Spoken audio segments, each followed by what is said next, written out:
The first step towards achieving your dreams is having the right coach. Get the best education with forensic classes by Diksha and make your NET forensic exam dreams come true. Download the app now.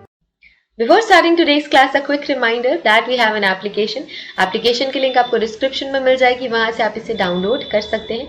आप play store से भी इसे download कर सकते हैं and app store से भी इसे डाउनलोड कर सकते हैं. जैसे आप एप्लीकेशन डाउनलोड करेंगे आपको लॉगिन करना होगा. लॉगिन करने के बाद आप स्टोर पर क्लिक कर सकते हैं. स्टोर में आपको कोर्स लिस्ट मिलेगी. इस कोर्स लिस्ट में से आप अपना डिजायर्ड कोर्स सेलेक्ट कर सकते हैं एंड एनरोल कर सकते हैं. फॉर एग्जाम्पल, अगर मैं फोरेंसिक साइंस नेट की प्रिपरेशन कर रही हूँ तो मैं फोरेंसिक साइंस नेट का कोर्स सेलेक्ट करूंगी. अगर मैं क्रिमिनोलॉजी की प्रिपरेशन कर रही हूँ तो मैं यूजीसी नेट क्रिमिनोलॉजी का कोर्स सेलेक्ट करूंगी. अगर मैं मास्टर्स की प्रिपरेशन कर रही हूँ और मुझे सेमेस्टर क्लासेस चाहिए तो मैं सेमेस्टर क्लासेस का कोर्स चूज करूंगी. फॉर एग्जाम्पल, अगर मैं यूजीसी नेट फोरेंसिक साइंस की प्रिपरेशन कर रही हूँ तो मैं फोरेंसिक साइंस का कोर्स चूज करूंगी. अगर मैं क्रिमिनोलॉजी की प्रिपरेशन कर रही हूँ तो मैं क्रिमिनोलॉजी का कोर्स चूज करूंगी. इसके अलावा सेमेस्टर क्लासेस भी अवेलेबल है एंड फोरेंसिक के फील्ड में जितने भी entrance examination, BSc entrance examination, MSc entrance examination के कोर्सेज भी अवेलेबल हैं.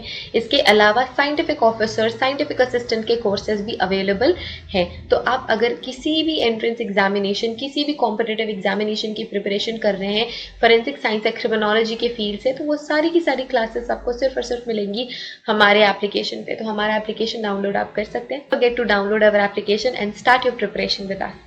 So basically we have two types of courses in our application, video lecture course and study material course. So video lecture course में आपको सारी की सारी चीजें मिलती हैं. video lectures, PDF study material, mock test, previous year question paper, everything. study material course में आपको सिर्फ और सिर्फ study material, previous year question papers और mock test मिलते हैं. video lectures उसमें included नहीं होते हैं. So that's the basic difference between video lecture course and study material course. So it's clear now. You can join these classes according to your preparation and start preparing with us.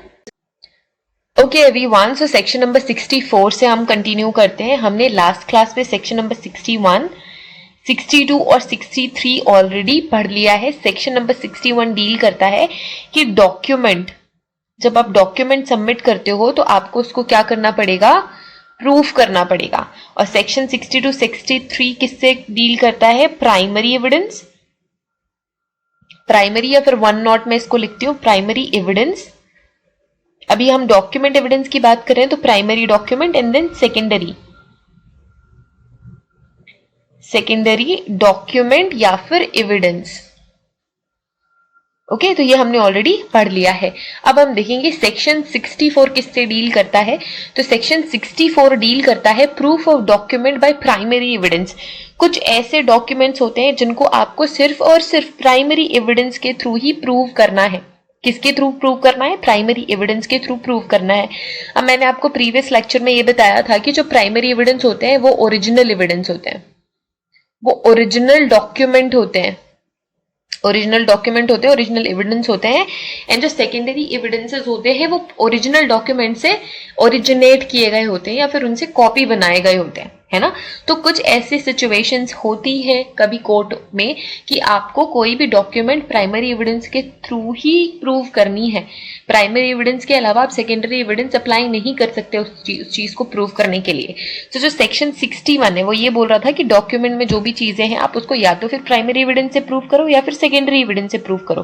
But section 64 किसकी बात कर रहा है, उन documents की बात कर रहा है जिनको सिर्फ और सिर्फ प्राइमरी एविडेंसेस के थ्रू ही प्रूव किया जा सकता है. So everything comes under section 64 of Indian evidence act. हम किसके सेक्शंस की बात कर रहे हैं, हम IEA के सेक्शंस की बात कर रहे हैं. Indian evidence act section number 64, और ये सेक्शन किसके अंदर आता है, चैप्टर 5. ठीक है, इसे भी याद रखना है. चैप्टर 5 के अंदर आता है section 64 Indian evidence act. Document must be proved by primary evidences except in the cases thereinafter mentioned. So कुछ ऐसे केसेस में जिसमें हमने ऑलरेडी या फिर जिसमें कोर्ट ने ऑलरेडी मेंशन किया हुआ है कि सिर्फ और सिर्फ प्राइमरी एविडेंसेस के थ्रू ही आपको प्रूव करना है कोई भी डॉक्यूमेंट, तो आपको प्राइमरी एविडेंसेस के थ्रू प्रूव करना होगा. So this is section 64. Now we have section 65 of Indian evidence act. Indian evidence act section 65 chapter number 5 says cases in which secondary document which relates to document may be given. अब secondary document, अब कई बार क्या होता है, primary document या तो आपके पास है नहीं, या फिर ऐसे स्पेशल केसेस में जिसमें आप प्राइमरी डॉक्यूमेंट के थ्रू प्रूव नहीं कर सकते, प्राइमरी डॉक्यूमेंट है ही नहीं या फिर प्राइमरी डॉक्यूमेंट किसी और के पोजेशन में है, प्राइमरी डॉक्यूमेंट अवेलेबल नहीं है, तो आपको सेकेंडरी डॉक्यूमेंट अप्लाई करना पड़ेगा प्रूव करने के लिए डॉक्यूमेंट को। तो ये किसके अंदर डील हो रहा है, ये section 65 of Indian evidence act के अंदर डील हो रहा है, उन सारे केसेस में जिसमें सेकेंडरी एविडेंस के थ्रू ही आप प्रूव कर सकते हो। So section number 65 deals with the cases in which secondary evidence which relates to the document which is given. Okay, it says secondary evidences may be given of the existence, condition or contents of the document in the following cases. So we have some special provisions, है ना, कि कब कब हम secondary evidences use कर सकते हैं. We have some special cases, special situations in which we can use secondary evidence to prove some document. ठीक है, कौन कौन से वो? So सबसे पहला तो हो गया A, when the original is shown or appears to be in the possession or power of someone else. अगर जो प्राइमरी डॉक्यूमेंट है वो किसी और के पोजेशन में है या फिर वो किसी और के पावर में है जिसकी वजह से आप प्राइमरी डॉक्यूमेंट के थ्रू प्रूव नहीं कर सकते, तब आप सेकेंडरी डॉक्यूमेंट लगा सकते हैं. Of the person against whom the document is sought to be proved, or any person who is out of reach or not subject to the process of court, or any person legally bound to produce it when after the notice mentioned in section 66, ये भी हम पढ़ेंगे. Such person not produce it. So simple सी बात ये है, ये सब ये तो डिफरेंट सिचुएशन बता दी गई कि पोजेशन और पावर में है किसी ऐसे इंसान के जिसके अगेंस्ट हम केस लड़ रहे हैं, या फिर कोई ऐसा जो आउट ऑफ रीच है, या फिर कोई ऐसा जो कोर्ट के सब्जेक्ट में कवर ही नहीं हो रहा है, या फिर कोई ऐसा जो लीगली बाउंड है इसे प्रोड्यूस करने के. तो ऐसे कई सारे ऐसे लोग हो सकते हैं जिनके पोजेशन में प्राइमरी एविडेंस हो जिसको हम एक्सेस नहीं कर पा रहे हैं. तो ये तो पहली सिचुएशन हो गई जिसमें आप सेकेंडरी एविडेंस लगा सकते हो. Then we have next element, that is B, when the existence, condition and contents of the original have been proved to be admitted in writing by the person against whom it is proved or by his representative in interest. कब आप secondary evidence लगा सकते हैं? जब primary document का existence, condition और उसका जो कंटेंट है ओरिजिनल डॉक्यूमेंट का, मतलब ओरिजिनल मतलब आपका प्राइमरी डॉक्यूमेंट, अगर वो ऑलरेडी प्रूव कर दिया गया है एडमिटेड राइटिंग्स के थ्रू. ठीक है, एडमिटेड राइटिंग्स या एडमिटेड डॉक्यूमेंट क्या होते हैं? जिनको हम कलेक्ट करते हैं टू प्रूव समथिंग. एक तो होता है एडमिटेड डॉक्यूमेंट और एक होता है सस्पेक्टेड. तो आप एडमिटेड डॉक्यूमेंट को सस्पेक्टेड से मैच करते हैं इन केस ऑफ कंपैरिजन. ठीक है, सो यहाँ पे ऑलरेडी उस डॉक्यूमेंट को या उस राइटिंग को एडमिट कर दिया गया है उस पर्सन के साइड से, by the person whom it is proved by his representative in interest, the other party, जिसके पास ये प्राइमरी डॉक्यूमेंट था. जो प्राइमरी डॉक्यूमेंट जिस भी पर्सन के पास था उसने ऑलरेडी एडमिट कर दिया है, उसने ऑलरेडी प्रूव कर दिया है, तो उस कंडीशन में आप सेकेंडरी एविडेंस लगा सकते हो. Then we have when the original has been destroyed और लॉस्ट. अगर प्राइमरी डॉक्यूमेंट डिस्ट्रॉय हो गया या फिर खो गया है या फिर किसी भी वे में मिल नहीं रहा है, तब जाके आप सेकेंडरी एविडेंस लगा सकते हो. When the party offering evidence of its content can not or any other reason not arising from its own default or neglect produce it in reasonable time.